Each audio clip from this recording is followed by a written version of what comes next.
उत्तर प्रदेश का सियासी पारा जिस तरह से परवान चढ़ता जा रहा है, ऐसे ही सियासी पारे में आज हम सिद्धार्थनगर के आरक्षित सीट कपिलवस्तु विधानसभा में पहुंच चुके हैं। ऐसे में हम यहां से यहां की जनता की राय लेना चाहेंगे। चाय पे चर्चा करते हुए हम यहां चाय की दुकान पे आ चुके हैं और यहां हम जानेंगे लोगों की राय कि उत्तर प्रदेश के सियासी घमासान में कौन बड़ी पार्टी बन के उभर के सामने आएगी, किसके सर ताज होगा, कौन बनेगा मुख्यमंत्री और किसके सर सजेगा ताज का सेहरा। इन सभी तमाम बातों को हम साझा करने के लिए यहाँ के आम आदमियों से, यहाँ की लोकल जनता से हम जानने के लिए आज पहुँच चुके हैं कपिलवस्तु विधानसभा के उसका बाजार नगर पंचायत में। यहाँ हम जानना चाहेंगे, सबसे पहले हम यहाँ से बैठे हुए कुछ आम लोगों से जानना चाहेंगे, उनकी राय जानना चाहेंगे कि आखिर उत्तर प्रदेश में सबसे बड़ी पार्टी कौन बनेगी और इस विधानसभा से कौन विधानसभा तक का रास्ता तय करेगा। जी, आपसे जानना चाहेंगे सबसे पहले कि कौन विधानसभा का रास्ता तय करेगा, कौन सबसे बड़ी पार्टी बन के सामने आ रही है उत्तर प्रदेश में।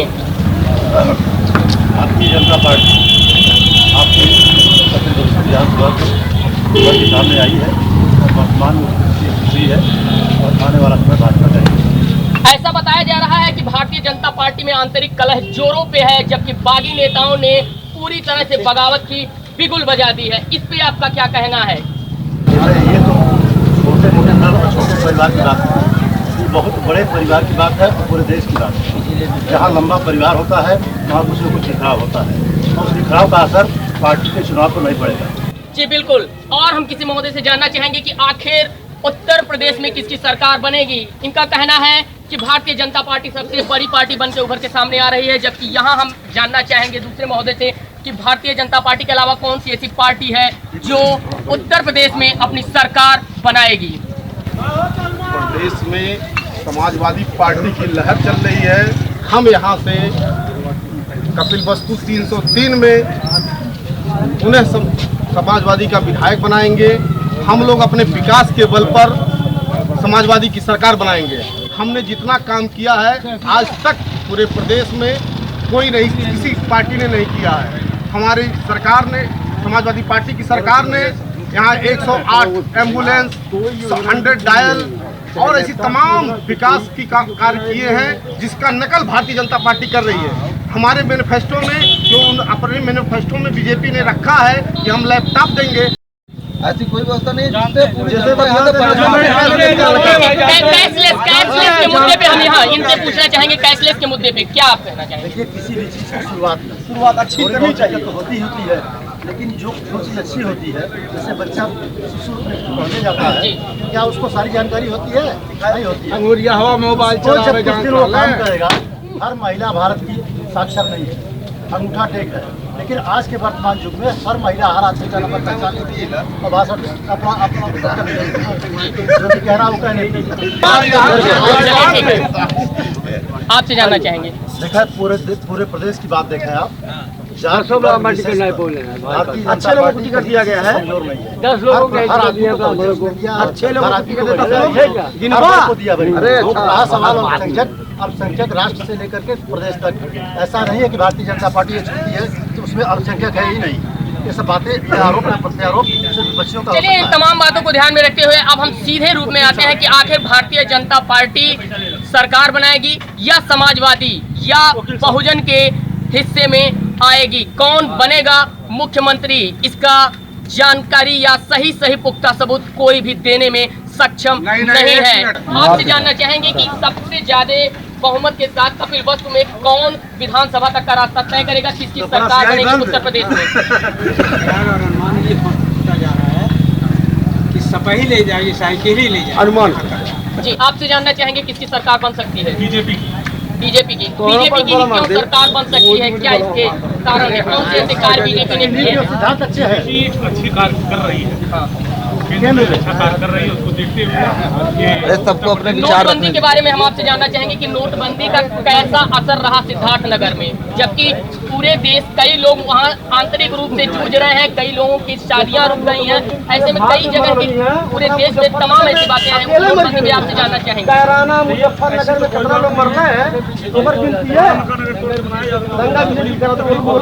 जी, इससे आर्थिक व्यवस्था में सुधार हुआ है।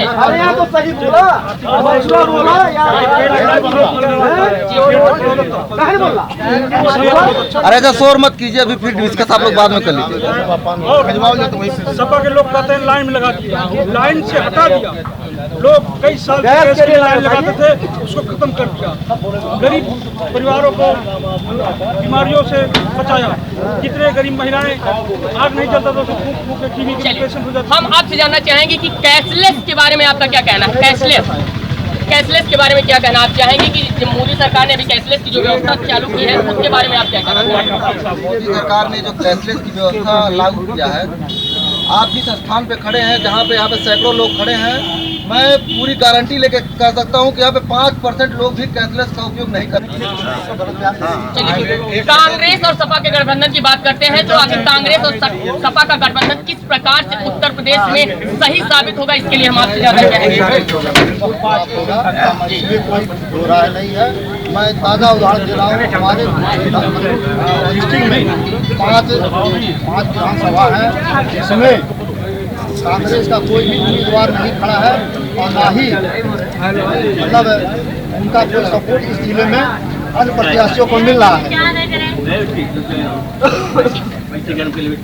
और मुद्दा आगे बढ़ाते हुए, जैसा कि सिद्धार्थनगर में देखा गया है कि सपा पार्टी ने कभी भी अल्पसंख्यकों को तवज्जो इस बार नहीं दी है, जबकि पिछली सरकार में मुलायम सिंह के जमाने में अल्पसंख्यकों को दिया गया था। तो अखिलेश की राह पे चलते हुए हम पूछना चाहेंगे कि इस बार आखिर माइनॉरिटी को क्यों नहीं तवज्जो दी गई? खासतौर से इस जिले में नहीं, माइनॉरिटी को या समाजवादी पार्टी समाज के हर वर्ग को साथ लेके चलती है। माइनॉरिटी को आप पिछला पूरा साल, हमारा 5 साल बीता हुआ है, आप देख सकते हैं समाजवादी ने अल्पसंख्यकों के लिए किया क्या है। और रही बात इस जनपद में, तो ऐसी कोई बात नहीं, पूरे प्रदेश की आप सूची देख लीजिए। समाजवादी पार्टी ने हर वर्ग को, चाहे वो माइनॉरिटी हो, चाहे हिंदू हो, चाहे सिख हो, चाहे ईसाई हो, कोई भी हो, सबको साथ लेके गया। सिद्धार्थनगर में किसी को टिकट नहीं दिया गया, इस पर आप क्या ऐसी कहेंगे? बात नहीं है। हमारी पिछली बार भी समाजवादी पार्टी से सिद्धार्थनगर में कोई टिकट नहीं था। ये आपसे जाने देखिए, सिद्धार्थनगर में एकमात्र अल्पसंख्यक प्रत्याशी थे, उनका टिकट काट करके आप जानते हैं आप बताइए कितने दिग्गज नेता का टिकट काट करके नए आदमी को। लेकिन पिछले बार भी कमाल यूसुफ का टिकट काट के उन्होंने पीस पार्टी से चुनाव लड़ा था और वो विधानसभा तक गए थे, लेकिन वो निर्दलीय रूप में लड़े हुए थे। लेकिन इस बार भी उनका टिकट माना जा रहा था, तो उस पे आप क्या कहेंगे कि उनका टिकट क्यों मिला? और पांचों विधानसभा में जी केवल एक समुदाय को लाभ पहुँचाने के लिए, एक यादव समुदाय की जात को लाभ पहुँचाने के लिए अल्पसंख्यक, हमारे यहाँ तक जानकारी में है, ये बस्ती मंडल में हमारा भी जिला आता है, संत कबीर नगर है, सिद्धार्थनगर, बस्ती, तीनों जिलों मिला के कोई अल्पसंख्यक प्रत्याशी इन्होंने दिया ही नहीं है। चलिए ठीक है, अल्पसंख्यक की बात की जाए तो भारतीय जनता पार्टी भी अल्पसंख्यक के मामले में सबसे पीछे रही है। बिल्कुल बिल्कुल, अल्पसंख्यक के मामले में भारतीय जनता पार्टी सबसे पीछे रही है, कभी उसने टिकट को तवज्जो नहीं दी है, ना ही लैपटॉप देंगे। वो लैपटॉप हम ऑलरेडी बांट चुके हैं। वो कहते हैं कि हम अभी आपको बेरोजगारी भत्ता देंगे। मैं बेरोजगारी भत्ता समाजवादी पार्टी के मुखिया माननीय अखिलेश यादव जी पहले से 500 रुपया देते रहे, इसलिए हम ऐसा आरोप लगाया जा रहा है कि जो युवा वर्ग है उसमें जो अभी हाल ही में जितनी भी नौकरियां आई हैं उसमें किसी तरह से पारदर्शिता नहीं है। इस पर आपका क्या कहना है? नहीं, पारदर्शिता तो है। ये सब विरोधियों का एक स्टंट है।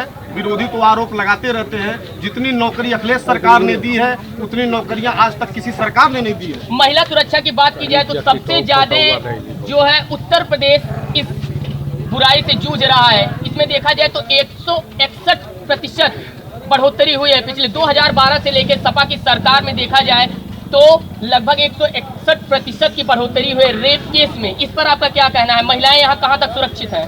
महिलाएं हमारे प्रदेश में 100% सिक्योर हैं। हमारी सरकार ने महिलाओं की सुरक्षा के लिए 1090 चलाया है, जो कि किसी प्रदेश में नहीं चल रहा है।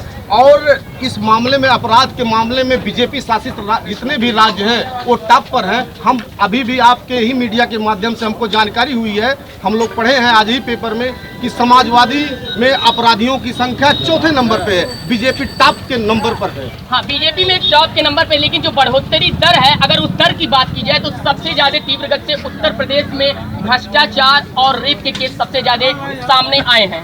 ऐसा कुछ भी नहीं है, ये सब ये मेरी रिपोर्ट नहीं है, एनसीआरएफ की रिपोर्ट है, मेरी रिपोर्ट नहीं है। ऐसा तो कहीं कुछ नहीं हम लोग देखने को। अब आप जहाँ जिस जगह खड़े हुए हैं यही कोई भ्रष्टाचार नहीं है, ये तो विरोधी लोग अपना आरोप लगाते चलिए हैं। ठीक है, और किसी महोदय से हम जानना चाहेंगे, अगले महोदय से, कि आखिर उत्तर प्रदेश में किसकी दावेदारी प्रबल है और कौन यहाँ से सरकार बनाएगा? देखिए, सरकार तो है भारतीय जनता पार्टी, इनकी गुंडई, इनका भ्रष्टाचार सब चरम पे है जी। ये आम जनमानस इसमें एकदम बहुत परेशान है, और जो जितने भी योजना बताए हैं सब फेल है। आप बताइए कि जैसा सारे झूठ का पुलिंदा है, जैसे कह रहे हैं कि हमने इनको पेंशन दिया, पेंशन कितने लोगों को दिए? पेंशन का जो आंकड़ा है 5 साल में 1 साल का भी नहीं दिए। जो बेरोजगारी भत्ता कहे हैं 5 महीने का नहीं दिए। कह रहे हैं कि मैं 5 सालों का दिया हूँ। बता दें समाजवादी पार्टी कि 5 महीना 6 महीने से ज्यादा कोई पाया है बेरोजगारी अच्छा, भत्ता? बसपा की बात की जाए तो बसपा कहाँ तक सामने उभर के आ रहे हैं? कैमरामैन धर्मेंद्र पांडे के साथ उपेंद्र द्विवेदी, CN न्यूज, सिद्धार्थनगर।